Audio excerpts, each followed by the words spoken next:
Hello students, welcome to V2 Learning. Myself Devin Kataria and I am your physics mentor. So beta, I welcome you all to the third part of the properties of solids and of course it's a small yet important chapter. एक question इसमें से आता है, it will help us to secure straight away 4 marks, right? And इसके अलावा बेटा ये जो लेक्चर है this is really important, है ना? इस पूरे यूनिट का properties of solids का I would say ये सबसे important part है ना? इससे पहले 2 लेक्चर्स हमने ऑलरेडी डिलीवर कर दिया. आई am sure you would have seen them और उससे आपको थोड़ा हेल्प जरूर मिला होगा, करेक्ट. और ये जो लेक्चर है इसे भी समझने के लिए वो दोनों लेक्चर बेटा मस्ट है. तो अगर आपने देखे हैं well and good, welcome to the lecture. नहीं देखे please go through them, right, please go through them. उसमें मैंने stress, elasticity, strain, Hooke's law, इन सारी चीजों की बात की है और बहुत स्क्रैच से बात की है. तो अगर आप देखोगे 100% will be helpful for you, right. So that's all for the intro part and now I will move to the third part जिसमें I have tried to cover modulus of elasticity, major part of this chapter जिसपे ज्यादातर numericals बनते हैं, right. So I want you to be very active in this class, है ना. दिमाग को खोल करके, ओपन करके बिल्कुल क्लास की तरह समझना है बेटा, लाइव क्लास की तरह, राइट. और जहां मैं न्यूमेरिकल्स दूंगा, इसमें मैंने कई सारे न्यूमेरिकल्स डाले. You pause the video there and then only और उसको करो, खुद से सॉल्व करो, right. Write it down, pen paper use करो, करेक्ट. जहां पे इंपॉर्टेंट पॉइंट्स लगते हैं जॉट डाउन करो, make an overview, summary of the chapter notes, right. And that's how you take this chapter forward. तभी मजा भी आएगा, तभी प्रीवियस ईयर के क्वेश्चंस आप कर पाओगे. I can bet you. आप चारों लेक्चर देखो, राइट, कुछ क्वेश्चंस प्रैक्टिस करो and then you try PYQs and I am sure you will get them straight away, right. So let's start with the lecture now and please stay with me, है ना. आराम से enjoy करके पढ़ना है ना, कोई हड़बड़ी नहीं है, बिल्कुल इत्मीनान से समझते हुए चीजों को ना, कोई हड़बड़ी नहीं है. सो बेटा as far as modulus of elasticity is concern, हमने लास्ट क्लास में देखा था, मैं फिर से रिवाइज करवा देता हूं हल्का सा. Modulus of elasticity is basically defined as the ratio of stress and strain. हमने 3 टाइप के स्ट्रेस पढ़े थे, 3 टाइप के स्ट्रेन पढ़े थे. पहला लॉन्गिट्यूडनल स्ट्रेस जिसमें फोर्स लेंथ के अलोंग लगती है. दूसरा शियर और टेंजेंशियल स्ट्रेस जिसमें फोर्स सरफेस के अलोंग लगती है, करेक्ट. एंड थर्ड वॉल्यूमेट्रिक और बल्क स्ट्रेस, राइट, जिसके अंदर जो फोर्सेस हैं, राइट, वो नॉर्मली पूरे सरफेस पे लगती हैं. When a body is dipped in a liquid, यानी किसी बॉडी को लिक्विड में डाल दोगे तो उस पे जो स्ट्रेसेस लगेंगे बेटा उसे हम क्या कहते हैं, बल्क और वॉल्यूमेट्रिक स्ट्रेस, उसको प्रेशर भी कहते हैं. तो ये 3 टाइप के स्ट्रेस पढ़े, फिर इन्हीं 3 टाइप के स्ट्रेन पढ़े.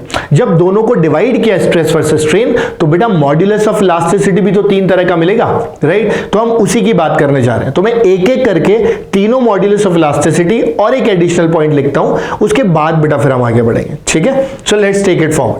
तो मैंने कहा मॉड्यूलस ऑफ इलास्टिसिटी में जो सबसे पहला था, पहला स्ट्रेस भी कौन सा पढ़ा था, लॉन्गिट्यूडनल. पहला स्ट्रेन भी कौन सा पढ़ा था, लॉन्गिट्यूडनल. तो बेटा पहला मॉड्यूलस ऑफ इलास्टिसिटी भी उसी से कंसर्न्ड है, जिसे हम क्या कहते हैं बेटा, we call it as Young's modulus. Young's modulus, ठीक है. क्या कहते हैं बेटा, यंग्स मॉड्यूलस. यंग्स मॉड्यूलस बेटा, यंग्स मॉड्यूलस को किससे डिनोट करते हैं, Y से. And this is basically longitudinal stress divided by longitudinal strain. यानी आप सीधे सीधे कह सकते हो बेटा लॉन्गिट्यूडनल स्ट्रेस का मतलब क्या होता है, F/A, और लॉन्गिट्यूडनल स्ट्रेन का क्या मतलब होता है बेटा, delta L/L. So this is what Y looks like, right, Young's modulus. बेटा यंग्स मॉड्यूलस जितना ज्यादा होगा मटेरियल की इलास्टिसिटी उतनी ज्यादा होगी. यहीं पे क्वेश्चन बन जाता है, आपसे पूछा जाता है कई बार कि रबर और स्टील में से कौन ज्यादा इलास्टिक है. हमारा जो गट फीलिंग है, इमोशन है, वो कहते हैं सर रबर ज्यादा इलास्टिक होना चाहिए, हम फट से वो आंसर दे देते हैं, but that is wrong, that is wrong. इसीलिए मैं कहता हूं कोई भावनाओं में नहीं बहना बेटा, आपको ना कॉन्सेप्ट समझना है और कुछ मैथमेटिकल चीजों का ध्यान रखना है. तो जो यंग्स मॉड्यूलस होता है वो स्टील का ज्यादा होता है, इसलिए हम कहते हैं steel is more elastic than rubber. देख के नहीं पता चलता बेटा इलास्टिसिटी का, समझ गए बात को. तो यहीं पे क्वेश्चन आता है जो स्कूल्स वगैरह में बहुत कॉमनली पूछा जाता है, तो इसलिए मैंने जस्ट यहाँ पे बता दिया, right. So steel is more elastic than rubber, reason being उसका यंग्स मॉड्यूलस ज्यादा है. बोले ठीक है सर, यहां तक बात समझ आ गया, बहुत बढ़िया. अब देखो बेटा, यहां से हम एक एक्सप्रेशन निकालते हैं फॉर डेल्टा L. ये जो डेल्टा L निकल के आएगा बेटा, ये निकल के आएगा FL/AY. बेटा मैं ये बोलूंगा कि ज्यादातर जो न्यूमेरिकल बनता है ना वो इसी के आसपास घूमता है ना, इलोंगेशन, करेक्ट। तो हम जब इसको ध्यान से पढ़ेंगे तो इस फॉर्मूले में y का मतलब है यंग्स मॉड्यूलस, F का मतलब है बेटा जो लॉन्गिट्यूडनल फोर्स लगी है, अलोंग द लेंथ जो फोर्स लगी है, करेक्ट। A का मतलब है एरिया ऑफ क्रॉस सेक्शन जिसके परपेंडिकुलर फोर्स लग रही है। इसके अलावा डेल्टा L का मतलब है बेटा इलोंगेशन यानी चेंज इन लेंथ, इंक्रीज और डिक्रीज इन लेंथ। एंड बेटा L का मतलब आपके पास क्या हो जाएगा, एक्चुअल या ओरिजिनल लेंथ, राइट। तो यहां से हम किसी भी वायर का, ठीक है, किसी भी बॉडी का हम क्या निकाल सकते हैं, इलोंगेशन निकाल सकते हैं। कब, जब उसके ऊपर लॉन्गिट्यूडनल फोर्स लगाई जाए। मैं डायग्राम से भी आपको समझाने की कोशिश करता हूं। यानी कि अगर मेरे पास ऐसे कोई एक वायर दे रखी है बेटा, करेक्ट, तो इस वायर पे अगर मैंने लेट से कोई कैपिटल F फोर्स लगाई लॉन्गिट्यूडनली तो इसका लेंथ बढ़ेगा, करेक्ट, इसका लेंथ बढ़ेगा। वो भी हम दिखा देते हैं कि किस तरह से बढ़ेगा। आप ऐसे समझो बेटा, ऐसा कोई सिलेंडर बन जाएगा तो इसकी इनिशियल लेंथ L है, तो जो फाइनल लेंथ बनेगी that will be how much, L plus delta L।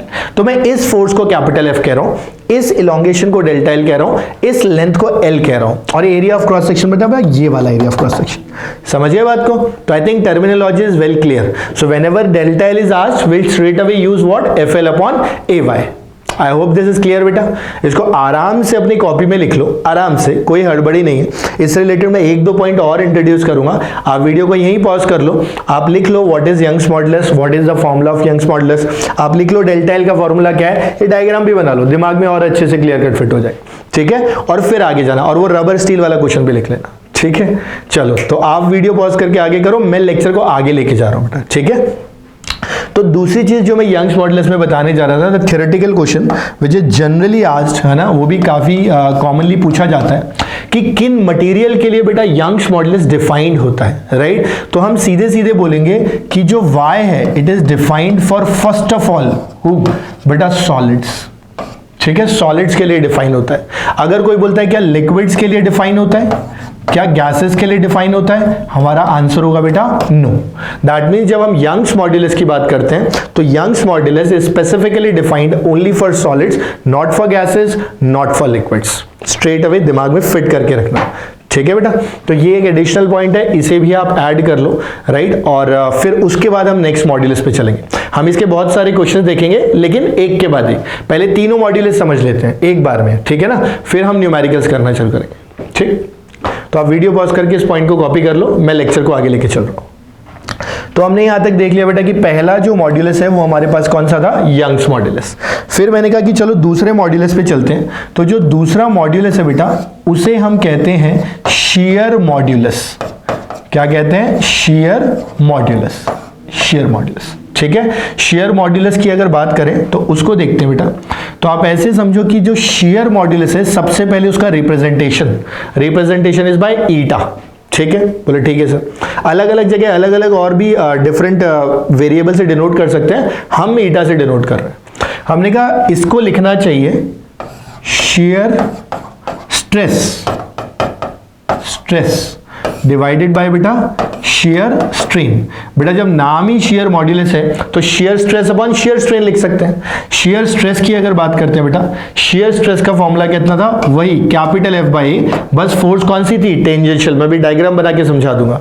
Divided by strain की जब बात करते हैं बेटा, स्ट्रेन को हम जनरली क्या लिखते हैं, x by h for small deviations, of course, right, for small deviations. मेरा कहने का मतलब ये है, मैं बना के दिखा देता हूं कि अगर मेरे पास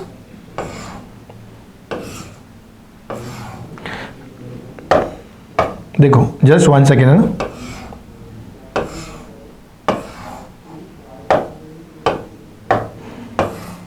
ठीक, ऐसा कुछ केस था बेटा। हमने क्या किया था, वापस इस पे आते हैं। हमने क्या किया था बेटा, यहां पर एक क्यूब लिया और हमने उसके ऊपर फोर्स लगाई। देखो मैं दोबारा से हाईलाइट कर रहा हूं, कैपिटल F। तो जब हम फोर्स लगाते हैं, इस एरिया को फिक्स रखते हैं हम, यहां से क्यूब को पकड़ लिया, यहां से फोर्स लगाया, तो फोर्स लगाया तो बेटा इसके अंदर ये डेविएशन आया ना, थीटा। इसके अलावा देखोगे तो ये h कितना आगे शिफ्ट हो गया, x आगे शिफ्ट हो गया। इसके अलावा बेटा ये जो हाइट होती थी हम इसी को क्या लिखते थे, h लिखते थे। तो effectively this x by h is actually what, strain. तो उसी को हमने रिलेट किया है। तो यहां फोर्स भी देखोगे तो जो सरफेस है उसके पैरेलल लग रही है, टेंजेंशियल लग रही है, ठीक है। इसीलिए शेयर स्ट्रेस के लिए क्या यूज करते हैं, F upon A, where F is tangential force, A is the area of cross section, correct. And x by h में x क्या है, कितना आगे डिस्प्लेस किया है, राइट, टॉप सरफेस, और h क्या है, उसका हाइट है। तो यहां से हमें क्या निकल के आ जाएगा बेटा, ईटा का फॉर्मूला निकल के आ जाएगा।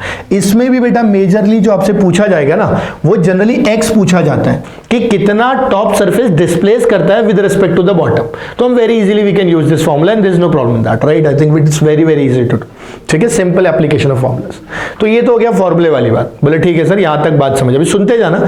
ये मतलब अपना पहला पॉइंट हो गया, आप ऐसे समझो, इसके अंदर ए पॉइंट जो हमें आना चाहिए। बोले ठीक है सर। दूसरा पॉइंट जो हमें पता होना चाहिए बेटा वो ये कि इस शेयर मॉड्यूलस को कभी कभी मॉड्यूलस ऑफ रिजिडिटी भी कहा जाता है, मॉड्यूलस ऑफ रिजिडिटी। तो बिल्कुल परेशान नहीं होना इस चीज से कि यार मॉड्यूल ऑफ रिजिडिटी क्या नई चीज आ गई, बेटा this is same as shear modulus only, so there is nothing new, ठीक, ये पता होना चाहिए। फिर आपसे ये भी तो पूछा जा सकता है कि भाई ये जो शेयर मॉड्यूलस है ये डिफाइंड किसके लिए है, हमें ये तो बताओ। जैसे यंग्स मॉड्यूलस सॉलिड के लिए था, ये किसके लिए है बेटा, तो हम यहाँ सिंपली लिख देंगे कि जो शेयर मॉड्यूलस है this is also only for solids. यानी कि अगर मैं लिक्विड्स की बात करूं या मैं गैसेस की बात करूं तो इन दोनों के लिए ही बेटा, है ना, शेयर मॉड्यूलस डिफाइन नहीं होता। ये फ्लूइड मैकेनिक्स में भी बहुत इंपॉर्टेंट कैरेक्टरिस्टिक प्ले करता है, ठीक है। तो ध्यान रखना कि सिर्फ सॉलिड्स के लिए होगा share modulus, not for liquids, not for gases. Liquids and gases can not bear shear stress. आप अगर एक पानी लोगे एक बकेट में और पानी के ऊपर फोर्स लगा दोगे किसी तरह से, बेटा पानी बहने लग जाएगा, वो रुकेगा ही नहीं, मतलब आप वो शेयर स्ट्रेस मतलब बियर ही नहीं कर सकता। Clear, I hope this is very clear, ठीक। तो ये पार्ट अपने को समझ आ गया, राइट, कि शेयर मॉड्यूलस को रिजिडिटी भी बोलते हैं, मॉड्यूलस ऑफ रिजिडिटी। ये भी समझ आ गया कि किसके लिए डिफाइंड होता है, ठीक है। तो आप इतना पार्ट वीडियो पॉज करके अच्छे से कॉपी कर लो, समझ लो, ब्रेन में फिट इन कर लो, और जब समझ आ जाए बेटा तो फिर क्लास के साथ आगे चलेंगे, ठीक है, राइट। तो meanwhile I will just give you space, आप वीडियो पॉज करो, कॉपी करो, I will straight away move ahead with the lecture. अब मैं बात करूंगा बेटा तीसरे मॉड्यूलस की, and the third modulus is basically, है ना, थर्ड मॉड्यूलस की अगर हम बात करते हैं तो third one is effectively the bulk modulus, ठीक है बेटा। ये क्या है, बल्क मॉड्यूलस। बल्क मॉड्यूलस का मतलब बेटा इसको किससे डिनोट करेंगे, कैपिटल बी। देखो हमने दो तरह के स्ट्रेसेस स्ट्रेन देख लिए। थर्ड वाला जो स्ट्रेस स्ट्रेन था दैट वाज वॉल्यूमेट्रिक, तो हम वही चीज लिखेंगे कि बल्क मॉड्यूलस की अगर बात भी करते हैं तो bulk modulus can be written as बेटा वॉल्यूमेट्रिक। मैं खाली वॉल्यूमेट्रिक में वॉल्यूम लिख रहा हूं, volumetric stress divided by volumetric strain, ठीक है। बिल्कुल आराम से बढ़ रहे हैं, कोई हड़बड़ी नहीं है। तो वॉल्यूमेट्रिक स्ट्रेस का मतलब हमने क्या बताया था, P, प्रेशर, ठीक है। अब ध्यान से सुनना, इसमें काम की बात आने वाली है। डिवाइडेड बाय वॉल्यूमेट्रिक स्ट्रेस, हमारी स्ट्रेन हमारे पास क्या था, डेल्टा V बाई V। तो पहली चीज तो ये कि इसके आगे एक ना नेगेटिव लगाया जाता है, नेगेटिव का पर्पस क्या है बेटा, देखो डेल्टा V, जब हम वॉल्यूमेट्रिक की बात कर रहे हैं, मैं समझा देता हूं। हमारे पास ऐसी कोई बॉडी है लेट्स से, और हमने उसको क्या किया बेटा, किसी लिक्विड के अंदर रख दिया, तो लिक्विड के अंदर जब रखा तो देखा कि भाई इसके ऊपर तो नॉर्मली बहुत सारी फोर्सेस लग रही हैं, करेक्ट, अरे हाँ, नॉर्मली बहुत सारी फोर्सेस लग रही हैं, और ये फोर्सेस बॉडी को क्या करना चाह रही है, कंप्रेस करना चाह रही है। तो ये दिखाई दिया कि यार ये तो इसकी वॉल्यूम को कम कर देगा। भाई यहाँ वॉल्यूम अगर V थी तो बाद में तो volume V minus delta V है ना, मतलब डेल्टा V हमेशा चेंज इन वॉल्यूम क्या आएगा, बोले सर नेगेटिव आएगा। अगर नेगेटिव आएगा तो बेटा बल्क मॉड्यूलस को पॉजिटिव नंबर बनाने के लिए एक नेगेटिव और लगा देते हैं, इसलिए ये नेगेटिव लगाया जाता है, पहली चीज। दूसरी और ज्यादा इंपॉर्टेंट चीज जो ज्यादातर बच्चा गोल कर देता है, दैट इज कि दिस P एक्चुअली हम उसको रीड करते हैं प्रेशर की तरह, but it is not pressure बेटा, it is actually the change in pressure. This is what, this is change in pressure, यानी कि जब बॉडी की वॉल्यूम V थी तब उस पर कितना प्रेशर था, और जब volume V minus delta V हो, जब उसे आपने कंप्रेस कर दिया, जब उसको आपने मतलब ऐसे समझो कि उसका डिफॉर्मेशन कर दिया, तब कितना प्रेशर लगा। तो वो पहले और बाद वाले प्रेशर का डिफरेंस है जो ज्यादातर बच्चा गोल कर देता है, उनके दिमाग में रहता है P is pressure. No, it's not pressure. हम दो चीजों की बात कर रहे हैं, हम बात कर रहे हैं जब उस पर फोर्स नहीं लगी थी, जब वो डिफॉर्म नहीं था और जब उस पर फोर्स लग के डिफॉर्म हो गया। तो जब दो चीजों की बात करें तो उन दो चीजों के बीच का प्रेशर डिफरेंस, समझ गए बात को। बहुत क्वेश्चन मिलेगा बेटा अपने को बल्क मॉडुलस में, जहां बोलेगा कि भाई हमारे पास एक रिवर है, वहां पे हमने कोई बबल लिया या कुछ लिया, बॉडी ली, वो सरफेस पे रखा तो इतना वॉल्यूम था, एच हाइट डेप्थ में एच डेप्थ पे ले गया तो इतना वॉल्यूम हो गया। तो बताओ तो वहां पी में क्या लिखेंगे भाई, यहां से यहां तक गए ना, यहां तो 2 पॉइंट मिल गए, तो हमें इन दोनों के बीच का प्रेशर डिफरेंस लिखना पड़ेगा। I think I'm very loud and clear on this point. You can pause the video here and here only and you write this down, this point, particular point, because it's important, otherwise you'll miss it. ठीक है, तो इस point को जरूर से लिख लेना। है ना, मैं स्पेस दे देता हूं, आप यही वीडियो पॉज करके इतना पार्ट लिख लो पहले। इतना पार्ट लिखने के बाद उस पॉइंट को लिख लो कि P is change in pressure and negative is to make bulk modulus a positive number because delta V will always be negative, right? तो आई थिंक हमको इतना पार्ट क्लियर हो गया होगा बेटा, है ना। अब इसको लिख लो आराम से, कोई हड़बड़ी नहीं है, ठीक है, आराम से इसको लिख लो, ठीक है। वीडियो पॉज करके मैं लेक्चर को आगे लेके चल रहा हूँ, ठीक। चलो, तो आई एम थिंक इतना बात समझ आया, है ना, कि what is P and what is delta V by V and bulk modulus वगैरह क्या है। अब इसी को आगे लेकर के चलते हैं, ठीक है, इसी को आगे लेकर के चलते हैं बेटा। बल्क मॉडुलस की जब हम बात करते हैं तो देखो बल्क मॉडुलस सबसे पहले वही पॉइंट कि भाई डिफाइन किस किस के लिए है, ठीक है। तो बल्क मॉडुलस की अगर बात करेंगे तो बेटा ये सॉलिड्स, ठीक, liquids as well as gases, ये तीनों के लिए ही डिफाइंड होता है, तीनों के लिए डिफाइंड है, समझे बात को। यानी कि अगर हम बल्क मॉडुलस की बात करेंगे it is defined for all 3। बोले ठीक है sir, no problem. Second point निकाल के लाते हैं। सेकेंड पॉइंट ये कि किसका ज्यादा किसका कम। तो मैं उसको समझाने के लिए ना एक टर्म इंट्रोड्यूस कर रहा हूं जिसे हम कंप्रेसिबिलिटी कहते हैं। उस पे भी क्वेश्चंस आ सकते हैं, तो उसको देख भी लेते हैं और उसकी हेल्प से ये आइडिया लगा लेंगे कि किसका ज्यादा किसका कम, बहुत आसानी से आइडिया लगा लेंगे, ठीक है। तो देखो जरा ध्यान से, तो मैं एक टर्म इंट्रोड्यूस कर रहा हूं that is compressibility. Compressibility is effectively 1 by bulk modulus. Compressibility क्या है बेटा, कंप्रेसिबिलिटी इफेक्टिवली हमारे पास 1 बाय बल्क मॉडुलस है, ठीक, 1 बाय बल्क मॉडुलस। तो ये जो हमने K लिखा है ना, जिसको सर्कल किया है, दिस K इज इफेक्टिवली बेटा कंप्रेसिबिलिटी, पॉइंट नंबर 1, ठीक है। मैं लिख देता हूं इफ यू वांट, मैं लिख देता हूं कि यहां पे जो K है, this K is compressibility. I hope नाम से समझ आ रहा होगा, है ना। कंप्रेसिबिलिटी मतलब कितना ज्यादा कंप्रेस किया जा सके, ठीक है। यहीं से हम आइडिया लगा लेते हैं कि अगर मुझे कोई कंपेयर करने को बोले कि भाई के ऑफ सॉलिड्स आप ले लो, के आप लिक्विड्स के लिए ले लो और के आप गैसेस के ले लो, और कोई बोले बताओ कौन सा के ज्यादा कौन सा के कम, तो आप खुद सोचो बेटा, गैसेस में बहुत सारी फ्री स्पेस है, इजीली कंप्रेस किया जा सकता है। सॉलिड्स, पत्थर को कंप्रेस करोगे इट्स वेरी टफ, करेक्ट। इसलिए हम कहते हैं कंप्रेसिबिलिटी किसकी ज्यादा हो गई, गैसेस की ज्यादा हो गई। अब बेटा बल्क मॉडुलस तो कंप्रेसिबिलिटी का उल्टा है, देखो bulk compressibility is 1 by bulk modulus. तो वी कैन से जिसका के ज्यादा उसका बी कम, यानी कि मुझे अगर कंपेयर करना होगा तो सॉलिड्स का जो बेटा बल्क मॉडुलस आएगा वो सबसे ज्यादा आएगा, उसके बाद किसका आएगा, लिक्विड्स, उसके बाद किसका आएगा, गैसेस। समझ गए। तो यहां से हम compressibility as well as bulk modulus किसके से लिए डिफाइन होता है वो बात भी हो गई, कंप्रेसिबिलिटी क्या होती है वो बात भी हो गई, और compressibility and bulk modulus solid liquid gas का किसका ज्यादा है वो बात भी हो गई। कितना आसानी से समझ आता है कि हाँ भाई गैस की अगर बात करेंगे तो उसे ज्यादा कंप्रेस कर सकते हैं, उसकी कंप्रेसिबिलिटी ज्यादा है तो उसका बल्क मॉडुलस कम होगा। आई थिंक बेटा आई हैव ट्राइड, मतलब कि आपको ये बात समझ आ गया होगा। अगर समझ आ गई है तो you can pause the video, jot down these points and then move ahead. इसके बाद हम न्यूमेरिकल्स वगैरह करेंगे, राइट, और कोशिश करेंगे कि इन Young's modulus, bulk modulus, shear stress को मैथमेटिकली अप्लाई कैसे करना है in terms of numericals, right, correct. So pause the video, copy it down and then follow me back, right, stay with me and if you haven't subscribed the channel please do it, है ना। हम अच्छे videos और काफ़ी सारे videos डालने वाले और I am trying lot of things, तो if you will be connected you will be updated, correct, and if you like it you can share with your friends also, right. Thank you so much. Copy करो बेटा, मैं आगे बढ़ता हूँ। तो example से शुरू करते हैं बेटा, बिल्कुल क्लास की तरह चलाना है। तो मेरा रिक्वेस्ट रहेगा कि जैसे ही क्वेश्चन दिखता है मैं क्वेश्चन समझाऊंगा आपको, आप क्वेश्चन समझना है, उसके बाद खुद से सॉल्व करना है, राइट? उसके बाद सोल्यूशन देखना है। Please do that, please. And if you want you can put it the answers in the comment box also, मुझे और आइडिया लग पाएगा, या कहीं पे नोट करके रखना, आपको आइडिया लग पाएगा, ठीक है? तो पहला एग्जाम्पल क्या कह रहा है, देखो, rubber tube of length 40 centimetre, keep on highlighting the important information. मैं बार बार कहता हूं, ऐसा करने से क्वेश्चन पढ़ने का स्पीड कम हो जाएगा। क्वेश्चन धीरे पढ़ोगे तो क्लियर पढ़ोगे, सिली मिस्टेक्स नहीं होगा, ठीक है?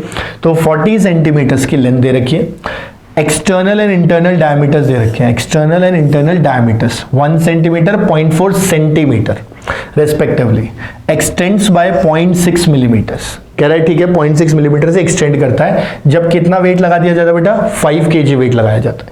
तो कह रहा है यंग्स मॉड्यूलस बताना। स्ट्रेट क्वेश्चन है, सीधे। जैसे ही आपने पढ़ा कि भाई यंग्स मॉड्यूलस चाहिए, दिमाग में एक ही घंटी बजनी चाहिए कि भाई यंग्स मॉड्यूलस मतलब FL upon A delta, correct? हम वही यूज करते हैं। तो y equal to F by A delta L by L, ठीक है? ये यहां तक दिमाग में आना चाहिए। अब आप वीडियो पॉज करके बस सॉल्व कर लो, फिर कैलकुलेशंस वगैरह चेक कर लेना। ऑल्दो मैंने आंसर बता ही दिया ऑलमोस्ट, राइट? स्टिल ठीक है। तो देखो फोर्स की बात करेंगे बेटा, 5 kg वेट, 5 kg वेट के लिए आपको लिखना चाहिए 5g, पहली चीज, बिकॉज 5 किलोग्राम इज मास। हम बात कर रहे हैं फोर्स की, mg, करेक्ट? तो 5g इनटू, जब लेंथ की बात करते हैं दैट इज 40 सेंटीमीटर्स, बेटा इसको कन्वर्ट कर लेते हैं किसके अंदर? मीटर्स के अंदर, ठीक है? इसके बाद बात करते हैं एरिया ऑफ क्रॉस सेक्शन। अब देखो ये इंटरनल एक्सटर्नल डायमीटर्स है, यानी कि इसका क्रॉस सेक्शन अगर देखेंगे तो कुछ ऐसा रहा होगा बेटा, ध्यान से समझना, ऐसा,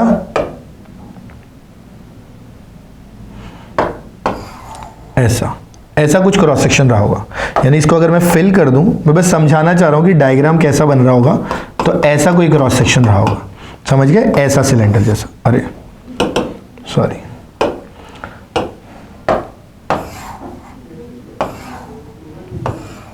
ये ऐसा कुछ सिलेंडर जैसा रहा होगा जो ट्यूब है ना। तो मतलब जो क्रॉस सेक्शन है ना, ये बेसिकली इस तरह का, एक बड़ी डिस्क में से छोटी डिस्क निकाल के बाहर फेंक दिया, बच गया ये पार्ट। तो हमें एरिया भी यही वाला कंसीडर करना है, करेक्ट? क्योंकि इसी पे वेट टांगा भी आपने, तो इसी पे जब वेट टांगा है, ठीक है, तो वो वेट कितना टांगा होगा? कुछ W टांगा होगा, ठीक है? वो जिसकी बात कर रहे थे 5G की। तो हमने कहा यहाँ जो एरिया लिखना चाहिए, वो एरिया लिखना चाहिए बेटा पाई, ठीक है? अगर डायमीटर गिवन है तो एरिया क्या यूज कर सकते हैं? पाई d स्क्वायर बाय 4। अगर रेडियस गिवन हो पाई r स्क्वायर, तो पाई d स्क्वायर बाय 4 यूज करते हैं। तो पाई बाय 4 तो कॉमन ले लेंगे, लेकिन जो डायमीटर लेंगे बेटा वो एक्सटर्नल माइनस इंटरनल का स्क्वायर। तो आई शुड राइट 1, अगेन मैं इसको मीटर में कन्वर्ट कर रहा हूं, तो 1/100, करेक्ट, का स्क्वायर माइनस ये कितना है अपने पास? 0.4 डिवाइडेड बाय 100 का स्क्वायर, करेक्ट? बेटा यहां से मैं ये एक काम करता हूं, इस डेटा को अलग जगह लिख देता हूं, ठीक? तो कुल मिला के बेटा यहां से अपने पास एरिया आ गया, राइट? ये जो 5G इंटू लेंथ था, लेंथ हम लोग लिख देते हैं 40 सेंटीमीटर्स, तो 40, इसका 100 अलग से लिख देते हैं। और अभी एक डेल्टा एल भी बच गया है, ये रहा। तो इस डेल्टा एल की वैल्यू हमें देखो कितनी देखिए, 0.6 मिलीमीटर। तो इसको लिखते हैं डिवाइडेड बाय 1/0.6 मिलीमीटर है, तो बेटा इसको किससे डिवाइड कर देंगे? इसको 1000 से कर देंगे, ठीक है? To get it into the meters, and this will give you the value of y in meters, right? कोई यूनिट भी अगर पूछ ले तो देखो L और डेल्टा L का यूनिट तो कट जाएगा, खाली F और A बचेगा। फोर्स का कितना होता है? न्यूटन। एरिया का क्या होता है? Meter square. तो यहां से कितना निकल के आएगा? Newton per meter square. Clear बेटा? Right? So this is how you can do the direct question. इसको मैंने क्वेश्चन को आसान बनाया, डायरेक्ट फॉर्मूला बेस्ड है। फिर भी थोड़ा सा कॉम्प्लिकेशन के लिए हमने ट्यूब ले लिया रेदर देन सॉलिड सिलेंडर। तो उससे क्या हुआ, हमें ये आइडिया लग गया कि हाँ कौन सा एरिया ऑफ क्रॉस सेक्शन लेना है जहां पे फोर्स लग रही है, बाकी से हमको कोई लेना देना नहीं है, खाली एरिया से कोई लेना देना, ठीक है? तो आई एम श्योर ये क्वेश्चन आपको समझ आ गया होगा। आ गया है तो वेल एंड गुड, कॉपी कर लो solution. I will just give you space, pause करो, कॉपी करो, और मैं अगले क्वेश्चन पे चलता हूँ। अच्छे से पानी वानी पी लो ताकि हम अगले क्वेश्चन को और अच्छे से कर पाए और आप लोग सॉल्व कर पाओ, ठीक है? मैं आगे बढ़ता हूँ बेटा। तो अगला सवाल बेटा, अब ना मैं सवाल समझाता हूँ, आप लोग को ट्राई करना है आराम से समझते हुए, ठीक है? देखो हमें क्या कह रहा है, अब wire of length L, wire का लेंथ दे रखा है, ठीक है? वायर का लेंथ दे रखा है बेटा, एंड रेडियस दे रखा है, और बोला गया है कि is clamped rigidly at one end. When the end of the wire is pulled by a force F, मैं डायग्राम भी बनाता हूँ आपके लिए, मतलब ऐसा कुछ दे रखा है कि एक वायर जैसा होगा, एक एंड पे क्लैंप किया हुआ है और इसके ऊपर कैपिटल F फोर्स लगा है, ठीक है। इसके अगर लेंथ की बात करें तो L, R की बात करेंगे तो रेडियस, और ऐसा करने पे बेटा इसकी लेंथ कितनी बढ़ जाती है, ये बढ़ जाती है बाय x, ठीक है, लेंथ x बढ़ जाती है, कोई डाउट इसके अंदर। अब ऐसा करने पे x बढ़ जाती है। अब कह रहा है कि another wire of the same material, मतलब यंग्स मॉडुलस सेम है, लेकिन अब की बार बेटा लेंथ कितनी है, ध्यान से देखो, लेंथ अब की बार 2L एंड रेडियस कितना है 2R, यानी डबल कर दिया दोनों चीज। मतलब अगर हम देखेंगे वापस से वही क्लैम्प किया गया है, लेकिन अब की बार जो सिलेंडर है बेटा उसका अगर हम बात करें तो लेंथ कितना है 2L और रेडियस कितना है 2R। दिख नहीं रहा होगा आपको, बनाता हूँ, देखो ऐसा कुछ बेटा, ठीक है। तो लेंथ एंड रेडियस दोनों ही क्या कर दिया डबल, और बोला गया कि अब की बार कितना फोर्स से पुल किया गया बेटा 2F से पुल किया गया। तो अब की बार बताना होगा आई थिंक कि वायर में कितना इंक्रीज इन लेंथ आएगा। तो क्वेश्चन बहुत सिंपल है, मटेरियल सेम है, मतलब यंग्स मॉडुलस सेम है, दो वायर है, एक लेंथ है R रेडियस की, एक लेंथ 2L और 2R रेडियस की, एक को फोर्स F लगाया, एक को फोर्स 2F लगाया, बताना है इसको कितना इलॉन्गेशन आएगा। तो I think it's a very straight forward question. आप वीडियो यहीं पे पॉज करो, खुद से सॉल्व करो, get the correct answer and then see the video further, then you move with the lecture, right. मैं आगे सॉल्व करता हूँ, of course let's move ahead.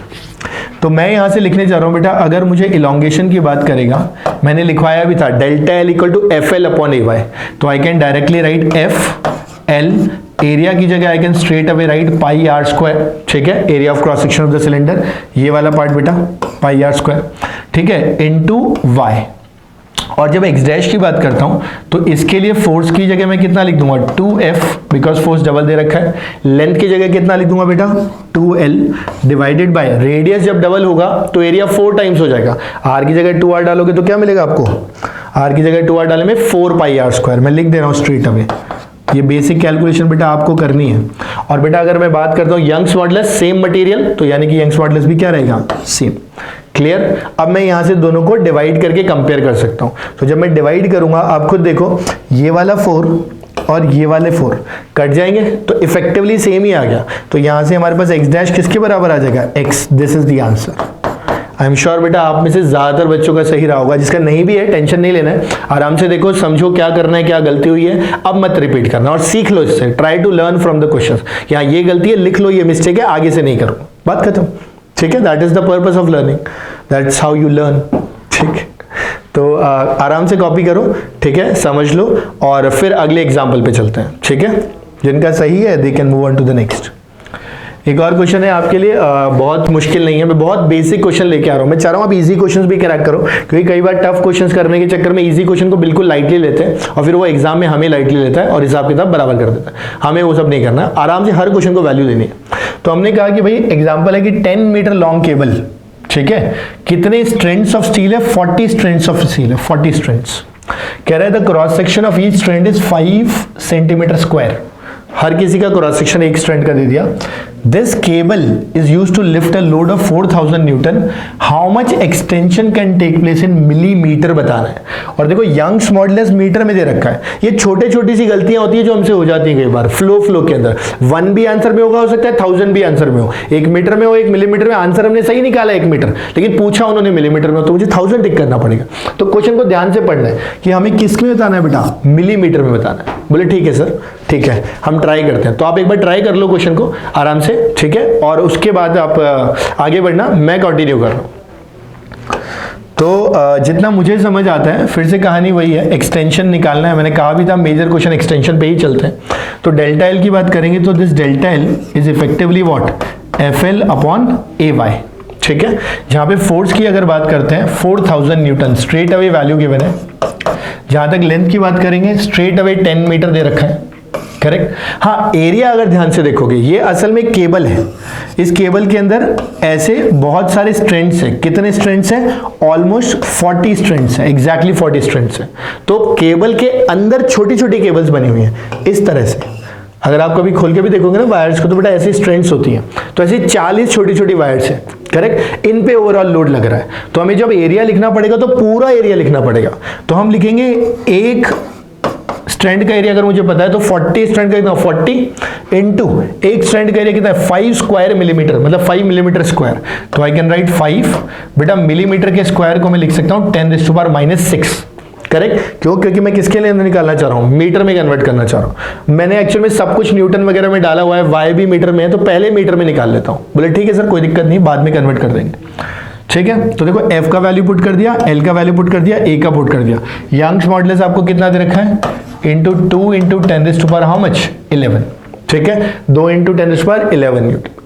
अब बेटा यहां से जो आंसर आएगा वो अपने किस में आएगा, मीटर में, क्योंकि हमने सब कुछ ही मीटर के अंदर से डाला है, राइट। सारी ऐसे यूनिट्स यूज की है हम केस के अंदर।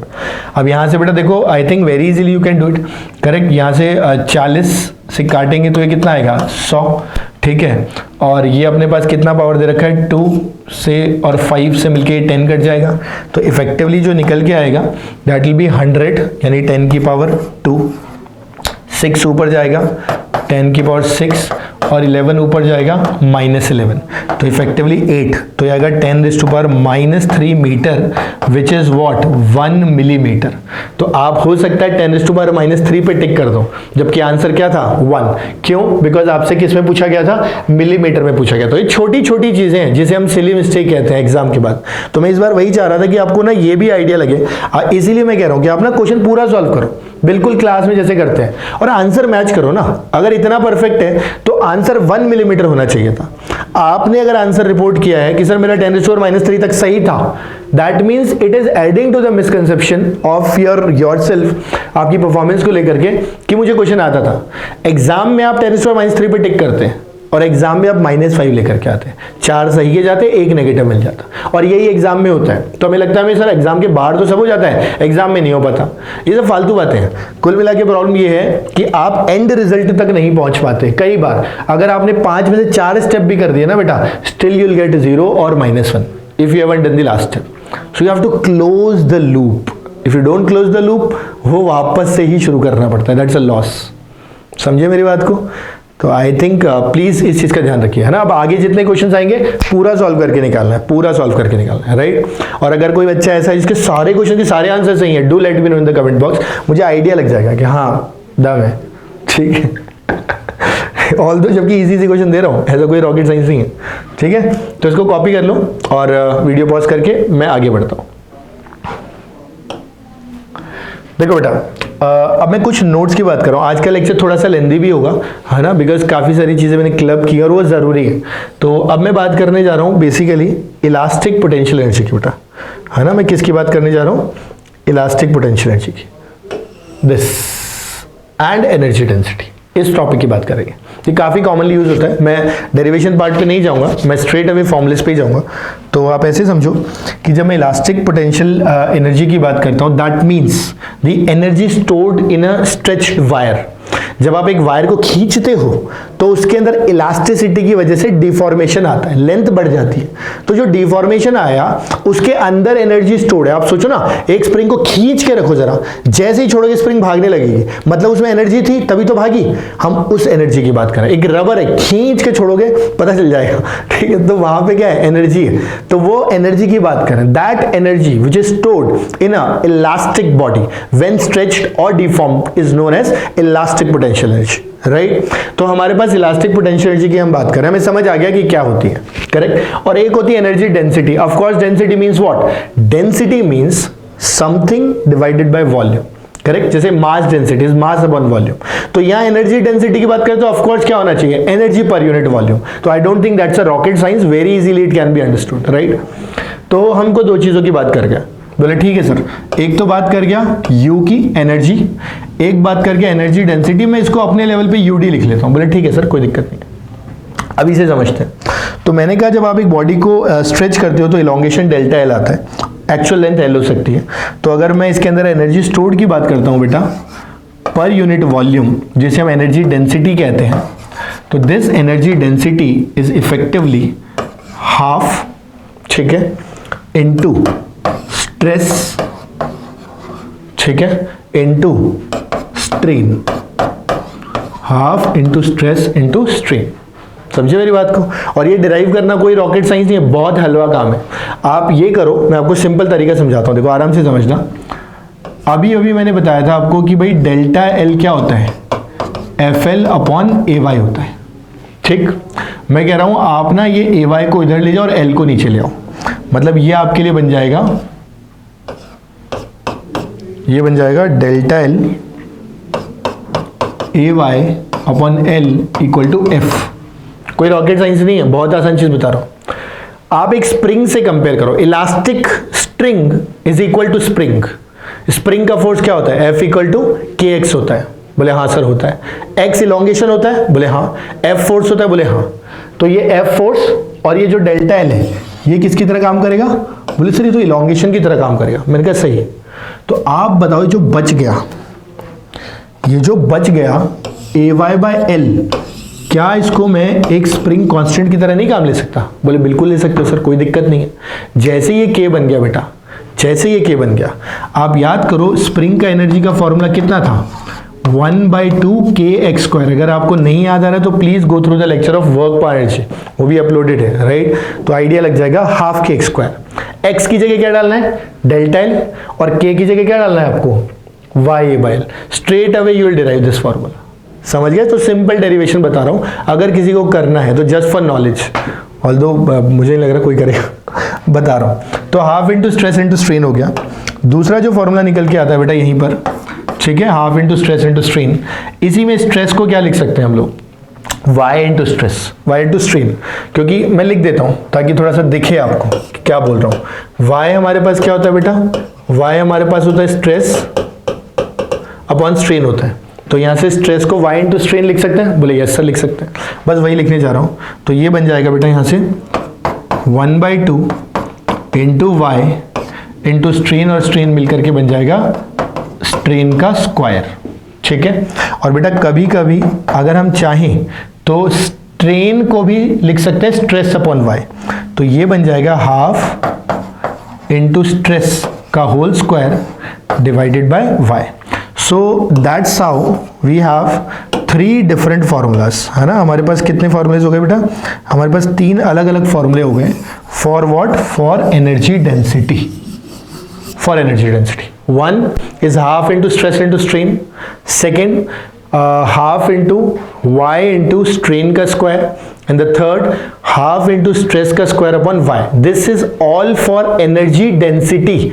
Don't confuse it with the energy, ये सिली मिस्टेक में ही काउंट होती है। बहुत बार फ्लो में हम half into stress into strain निकाल के आते हैं, सर हमारी एनर्जी मैच नहीं कर रही है। अरे कैसे करेगी भाई, वो एनर्जी डेंसिटी का फॉर्मूला है, ठीक है, नॉट फॉर एनर्जी। एनर्जी अगर चाहिए तो you multiply these formulas with volume also. Volume means what? Area of cross section into length. So when you multiply this with volume, which is area of cross section into length, then you'll get the exact expression for the energy. I think I'm very loud and clear. Right, तो ये 3 formulas हैं। अब question 3 तरह से बना सकता है। हो सकता है स्ट्रेस स्ट्रेन दोनों दे दे, हो सकता है सिर्फ स्ट्रेन और यंग्स मॉडुलस दे दे, हो सकता है सिर्फ स्ट्रेस और यंग्स मॉडुलस दे दे। So either ways will get the value, right. और हमेशा ध्यान रखना है कि whenever you need you need to multiply. मैं लिख दे रहा हूं UD into capital V, please pay attention to this, volume part important है, ठीक है। एंड इसको कॉपी करो, समझो अच्छे से, राइट। और उसके बाद इसके ऊपर एग्जांपल्स देखते हैं। अब हम छोटे छोटे नोट्स लेंगे, एक एक इंपॉर्टेंट नोट जो इंपॉर्टेंट है इन टर्म्स ऑफ क्वेश्चंस, और फिर उसके ऊपर एक एक एग्जांपल लेंगे जो कि आप सॉल्व करेंगे, ठीक है। So let's move ahead. आप पॉज करके कॉपी कर सकते हो, मैं आगे बढ़ रहा हूं,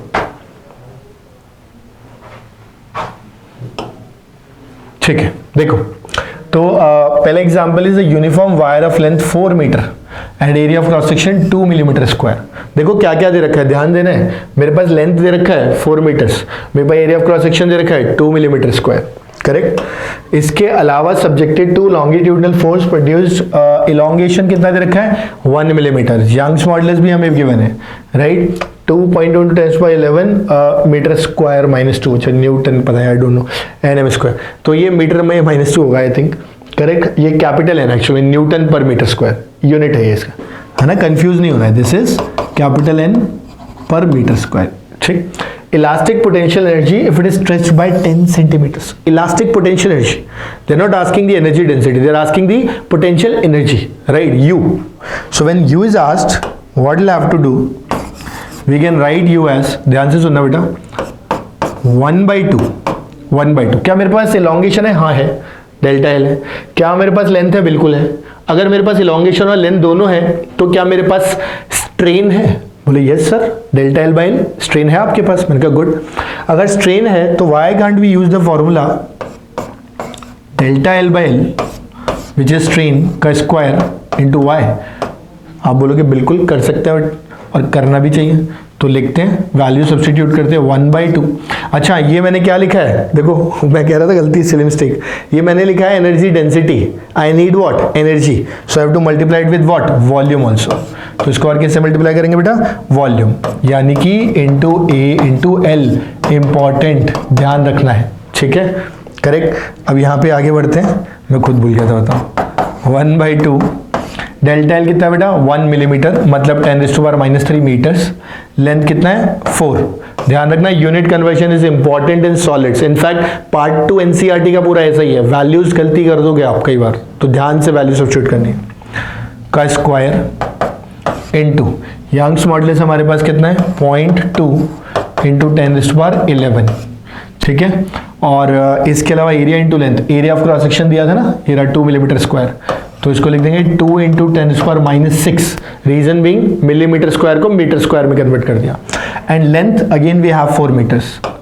let's substitute 4 meters, correct. So from here will get the value in joules that you will calculate, ठीक है। so this is how you can calculate the value of the energy density। अब यहाँ पे मुझे स्ट्रेन का data given था तो मैंने वो यूज कर लिया formula, half into Y into strain square. अगर यहीं पे स्ट्रेस का डेटा गिवन होता, लाइक फोर्स दे देता, एरिया ऑफ क्रॉस सेक्शन देता, then I would have use stress square upon 2y, correct, clear. कभी यंग्स मॉड्यूलस ना दे, स्ट्रेस और स्ट्रेन दे दे समहाउ, तो I can use half into stress into strain, correct. तो वीडियो पॉज करो बेटा, कॉपी करो, समझो आराम से, उसके बाद पानी वानी पी लो, ठीक है। और पानी पीने के बाद फिर अगले एग्जाम्पल एंड नोट पे आएंगे, राइट। देखो अभी हमारे पास कितना बाकी है मैं बता देता हूँ आपको, राइट। आई थिंक 1 2 3 4 5 6 बेटा अभी बाकी है हमारे पास ना, लगभग 5-6 पॉइंट्स और बाकी हैं, तो पानी पी लो अच्छे से, ठीक है। चलो कॉपी करो, पॉज करके मैं आगे बढ़ रहा हूं। देखो बेटा, नेक्स्ट मैं बात करने जा रहा हूं work done by constant force, elastic potential energy and heat release. This is an important concept, बहुत छोटा सा है, बहुत छोटा सा है, बट क्वेश्चंस बनते हैं इस पे से, तो हमारे लिए इंपॉर्टेंट है ना, ध्यान देना इस पे। अब ऐसे समझो कि मैं ना एक कोई सिलेंड्रिकल वायर बना लेता हूं पहले, ताकि थोड़ा सा हम समझ पाए, ठीक है। ऐसा कुछ कोई वायर बना, ठीक है, ऑल राइट। अब देखो हमने क्या किया बेटा, ये जो वायर थी ना, ये जो वायर थी, हमने इस पे क्या किया, कुछ फोर्स लगाई। फोर्स कितनी फोर्स लगाई बेटा? Capital F, capital F force लगाई। कैपिटल एफ फोर्स लगाने की वजह से इसकी जो लेंथ है बेटा, ये थोड़ी बढ़ गई। कितनी बढ़ गई? लेट्स से डेल्टा एल बढ़ गई। और ये जो फोर्स थी ना, ये कांस्टेंट थी। This is important point to be noted. Constant मतलब ये वेरिएबल नहीं है, वेरिएबल नहीं, कांस्टेंट फोर्स। बोले ठीक है सर, जैसे ही कांस्टेंट फोर्स बोला और जैसे ही दिखाई दिया work done by constant force, आपके दिमाग में घंटियां बजेंगी कि sir work by constant force तो बहुत ही आसान है, we can directly write force into displacement. Yes we can, there is no problem, हम लिख सकते हैं। तो हम यहाँ पर क्या लिखेंगे? हम यहाँ पर लिखेंगे बेटा work done by constant force को हम लिख देंगे force into what? Displacement, F delta L. खत्म, कुछ भी रॉकेट साइंस नहीं, बहुत ही आसान है। बोले हाँ सर। फिर मैंने कहा बेटा अगर थोड़ा ध्यान से देखोगे, करेक्ट, तो अगर मैं इलास्टिक पोटेंशियल एनर्जी की बात करता हूं, इलास्टिक पोटेंशियल एनर्जी की, तो that was half into stress. Stress हमारे पास कितना था बेटा? F by A into strain. Strain कितना था? Delta L by L into volume, नहीं भूलना है, कितना था? Area into length. यहां से अगर देखेंगे तो बेटा ए एल कट गया। देखो कितना इंटरेस्टिंग चीज निकल के आया, एफ डेल्टा एल बाई 2 बच गया। मतलब elastic potential energy is effectively जितना भी वर्क किया था कांस्टेंट फोर्स ने, उसका आधा, यानी कि जितना फोर्स ने वर्क किया उसका आधा इलास्टिक पोटेंशियल एनर्जी में स्टोर हुआ है। बाकी आधा कहां गया बेटा? बाकी आधा हीट के फॉर्म में बाहर चला जाता है। थर्ड पॉइंट, समझे मेरी बात को? तो यानी कि अगर यहां से देखेंगे तो वी कैन से कि भाई हाँ ठीक है, work done by capital F, F delta L आ गया। कभी इलास्टिक पोटेंशियल एनर्जी चाहिए होगी तो क्या लिख सकते हैं, F delta L by two. इसको अगर आप सिंप्लीफाई करके लिखोगे this is F delta L by two. और बेटा लास्ट में अगर मुझसे पूछ लिया गया कितना हीट रिलीज किया गया तो that is work done minus elastic potential energy. भाई जितना काम किया उसमें से जो स्टोर हो गया बच गया तो वेस्ट होगा ना, तो that particular waste is actually release in the form of what? Heat. And when it is released in the form of heat, it comes out to be how much? F delta L by 2. समझ गए बात को? तो जितना भी work करोगे बेटा उसका आधा इलास्टिक पोटेंशियल एनर्जी में स्टोर होगा जब कांस्टेंट फोर्स वर्क कर रही है, और बचा हुआ आधा हीट में चला जाएगा। तो आपसे डायरेक्ट क्वेश्चंस आएंगे, कॉन्सेप्ट पता होगा तो कर पाएंगे, नहीं तो फिर सोचेंगे यार इसमें हीट का कहां से काम आ जाएगा, या यहाँ पे वर्क डन का कहां से काम आ गया, हम तो एनर्जीज की बात कर रहे थे। करेक्ट? सो डरना नहीं है बिल्कुल भी, आराम से ठंडे दिमाग से समझना है, दिमाग में घंटियां सही बजनी चाहिए कि हाँ सर अच्छा हीट बोल रहा है मतलब ये, इलास्टिक पोटेंशियल एनर्जी मतलब ये, इस तरीके से। ठीक है, तो आराम से कॉपी कर लो, समझ लो। फिर मैंने एक एग्जांपल लिया इसके जिस बात, और आप लोग उसको ट्राई करना सॉल्व करने का, आई एम श्योर आपसे हो जाएगा। ठीक है, तो मैं स्पेस दे रहा हूं, you pause the video, copy it down, मैं आगे बढ़ रहा हूं। ठीक है, तो this is the example I was talking about, right? And example कह रहा है कि 2 kg वेट, मैं हमेशा कहता हूं बेटा इंपॉर्टेंट इंफॉर्मेशन को हाईलाइट करो। ठीक है, a 2 kg weight is attached to the lower end of a string which is hanging vertically and produces elongation of 4 into 10 to the minus 2। इतना elongation हमको दे दिया गया। बोले ठीक है सर, नो प्रॉब्लम। हमें बताना है potential energy of the stretched string. सबसे पहले तो हमने कहा पोटेंशियल एनर्जी। अब देखो दिमाग में चैलेंजेस आने शुरू हो जाएंगे। बोलोगे सर पोटेंशियल एनर्जी का फॉर्मूले में तो y आता था, ना y दिया है, ना फोर्स दिया है, ना एरिया दिया है। करेक्ट? हमें तो सिंपली क्या दे दिया गया है, नहीं फोर्स दे दिया गया, सॉरी फोर्स दे दिया गया है, और हमको इलॉन्गेशन दे दिया गया है। Length, area of cross section वगैरह का तो कोई इन्फॉर्मेशन ही नहीं है। बोले ठीक है सर, तो मतलब हम जब फॉर्मूले पे जाएंगे भी तो फॉर्मूला यूज कर सकते हैं। क्या फॉर्मूला था? Elastic potential energy. डायरेक्टली या तो मैं लिखूंगा half into stress into strain और उसको सिंप्लीफाई करूं, या सीधा सोच लो कि इलास्टिक पोटेंशियल एनर्जी क्या होती है, जितना भी कांस्टेंट फोर्स वर्क करेगी, वेट तो इसका कांस्टेंट ही है, जितना भी वर्क करेगी उसका आधा। फॉर्मूला सीधे सीधे कितना निकल के आ जाएगा, एफ डेल्टा एल बाई 2। समझ गए? नहीं भी याद है तो half into stress into strain कर दो। देखो मैं दिखा देता हूं, मैंने लिखा था ना half into stress into strain, उससे भी तो यही निकल के आया था। समझ गए बात को? तो सिंस वेट इज कांस्टेंट, मतलब इफेक्टिवली ऐसा कोई क्वेश्चन है कि एक स्ट्रिंग है, इस पे कोई एक वेट टंगा हुआ है W, और इसकी वजह से इसके अंदर कुछ इलॉन्गेशन आ रहा है x। समझ गए बात को? तो हमने डायरेक्ट W इंटू क्या कर दिया, x बाई 2, यही है इलॉन्गेशन हमारे पास। समझ गए बात को? यहाँ पे बेटा f का वैल्यू जब लिखेंगे 2 kg weight is again 2g। Delta L की बात करेंगे, delta L is how much, 4 into produce elongation of 4 into 10 power minus 2, 4 into 10 power minus 2 divided by बेटा कितना, 2 आ जाएगा यहाँ से इलास्टिक पोटेंशियल एनर्जी। इसी की जगह अगर work done by constant force बोला होता तो मेरा आंसर कितना निकल के आता बेटा, सिर्फ एफ डेल्टा एल। अगर मुझसे हीट पूछ लिया होता तो that would have been equal to this only, right, joules के अंदर। So this is how you can calculate elastic potential energy stored और heat, what all they ask, right. तो अच्छे से समझ लो, कॉपी कर लो, है ना। और बेटा उसके बाद हम बढ़ते हैं अगले पॉइंट, बस 2 और पॉइंट है, hang on with me, right. उसके बाद ये लेक्चर खत्म हो जाएगा और एक इंपॉर्टेंट पार्ट आपका चैप्टर का निकल जाएगा। ठीक है, फिर हम अगले पार्ट में उसको लेके आएंगे, बाकी के क्वेश्चंस वगैरह। ठीक है, तो लेट्स मूव अहेड। देखो बेटा एक और एग्जाम्पल मैंने क्या दिया है ना, थोड़े मिक्स से ही क्वेश्चन है। हमारे पास एक रबर क्यूब दे रखा है, राइट। हमारे पास क्या है बेटा, एक रबर क्यूब। ठीक है, हम ऐसा कुछ मान लेते हैं, और हमें यह भी बोला गया है कि इस रबर क्यूब के ऊपर एक साइड फिक्स कर दिया horizontal surface, a tangential force of 2000 Newton. यानी यहाँ पर क्या बोला गया है कि 2000 न्यूटन की टेंजेंशियल फोर्स लग रही है। बोले ठीक है, नो प्रॉब्लम। इसके बाद बोला गया है apply to the opposite the distance through which the strained side, मैंने कहा था आपको पूछता है कई बार, कह रहा है distance through which the strained side moves will be and modulus of rigidity। मैंने कहा था कई बार shear modulus की जगह क्या यूज करेगा, modulus of rigidity। दोनों ही चीजें इसके अंदर आ गई। तो बताना है अगर ईटा दिया है तो कितना मूव कर जाएगा, डिस्प्लेस कर जाएगा। हमने कहा ठीक है, ये तो बहुत ही आसान है। डिस्प्लेस करने का मतलब क्या कहना चाह रहा है वो बस इतनी सी बात कहना चाह रहा है कि अगर मैं सरफेस को फोर्स लगाऊंगा तो सरफेस ये जो क्यूब है ये ऐसे मूव कर जाएगा। तो मुझे इफेक्टिवली जो बताना है दैट इज दिस x। समझ गए बात को? हाँ, जहाँ तक साइड की बात है 10 सेंटीमीटर है, तो ये जो हाइट आएगी क्यूब की, ये हाइट हमारे पास कितनी आएगी 10 सेंटीमीटर। समझ गए बात को? डायरेक्टली बेटा कर सकते हो आप बहुत आराम से। ईटा इक्वल टू कितना, f by A into x by h. We need x, तो we can write f into h divided by eta into A. बेटा वैल्यू सब्स्टिट्यूट कर सकते हैं। देखो फोर्स का वैल्यू कितना है हमारे पास, फोर्स का वैल्यू है 2000 न्यूटन, तो पुट इट हियर। एच का वैल्यू हमारे पास बेटा कितना है 10 सेंटीमीटर्स। यूनिट्स का ध्यान रखना है, इसलिए 10 बाई 100। ईटा का वैल्यू हमें दे रखा है 20 इंटू 10⁴। कहाँ लिखूँ, यहाँ लिख देता हूँ 20 इंटू 10⁴। एंड बेटा एरिया ऑफ क्रॉस सेक्शन हमारे पास 10 सेंटीमीटर साइड है, तो क्यूब का सरफेस एरिया क्या आएगा ए स्क्वायर। तो हम यहाँ पे सीधे से लिख सकते हैं 10 इंटू 10। ऑफकोर्स सेंटीमीटर स्क्वायर है तो 10⁻⁻⁴।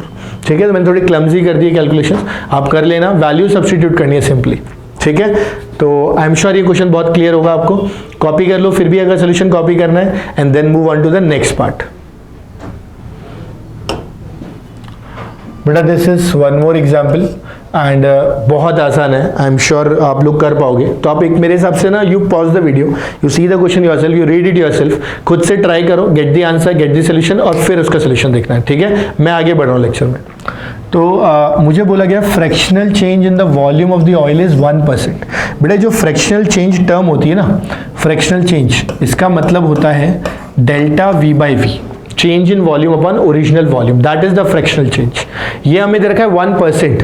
1% का मतलब होता है बेटा 1 डिवाइडेड बाय व्हाट, 100। इसको मिस नहीं करना है फिर से, फिर यहीं पे छोटी मोटी कैलकुलेशन मिस्टेक हो जाएगी। तो परसेंट में गिवन है तो 1/100, करेक्ट। इफेक्टिवली क्या होता है 100 into delta V by V का वैल्यू 1 होता है, तो डेल्टा वी बाई वी कितना आएगा 1/100। पर ठीक है सर, यहां तक बात समझ आ गई। कह रहा प्रेशर दे रखा है 2 इंटू 10⁻⁷, ये अप्लाई किया गया, मतलब पहले नहीं था अब आ गया, मतलब ये चेंज इन प्रेशर ही है इफेक्टिवली, करेक्ट। तो यहां से हमें क्या पता लग गया, हमें P पता लग गया। कह रहा है the bulk modulus and compressibility. अरे बहुत ही आसान क्वेश्चन है भैया। तो हमें अगर बल्क मॉड्यूलस चाहिए तो बल्क मॉड्यूलस कितना रहता है बेटा, ये रहता है P divided by delta V by V with an negative sign, correct. देखो हमें खुद बोला गया फ्रैक्शनल चेंज ये नेगेटिव है, तो वो हमको वैल्यू पुट करनी पड़ेगी। तो हम प्रेशर की जगह लिखेंगे 2 into 10⁻⁷, then we'll substitute the volume delta V by V is how much, 1/100। तो 1/100, करेक्ट। और वो नेगेटिव नेगेटिव मिलके पॉजिटिव, क्योंकि ये भी नेगेटिव ये भी नेगेटिव। और बेटा इसी को हम चाहें तो लिख सकते हैं 1/k।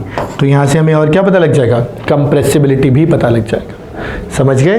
तो इस तरीके से कभी कभी फ्रैक्शनल चेंज वर्ड यूज कर लेता है। मैं आपको बस यही पार्ट बताना ही चाह रहा था कि फ्रैक्शनल चेंज को 1/100 लिखना है, नॉट 1, ताकि हम लोग क्वेश्चंस को सही तरीके से कर पाए, we can get the right answers. बाकी इस क्वेश्चन में और कोई रॉकेट साइंस नहीं है, ठीक है। तो आराम से समझ लो, इसको कॉपी कर लो। एंड इसके बाद बेटा आई थिंक अपना ये वाला पार्ट खत्म है, ठीक है। तो you must be very happy, ठीक है। तो हमारा ये part number 3 is over here. I conclude the lecture here. I will give you space, you can copy bye pausing the video, keep listening meanwhile, right. तो बात ये है कि आई एम श्योर इस लेक्चर से आपको काफ़ी हेल्प मिला होगा। So if you enjoyed the lecture you can like it, you can share it and you can use it, right, to crack PYQs। But मेरे हिसाब से आपको एक लेक्चर का और वेट करना चाहिए। ये क्वेश्चंस रेलेवेंट है, तो जितना पढ़ाते जा रहा हूँ उतने क्वेश्चंस करवाते जा रहा हूँ, right. So give me one more lecture, है ना। हम एक लेक्चर और लेते हैं, पार्ट नंबर 4, उसमें इस चैप्टर को कंप्लीट कर देंगे।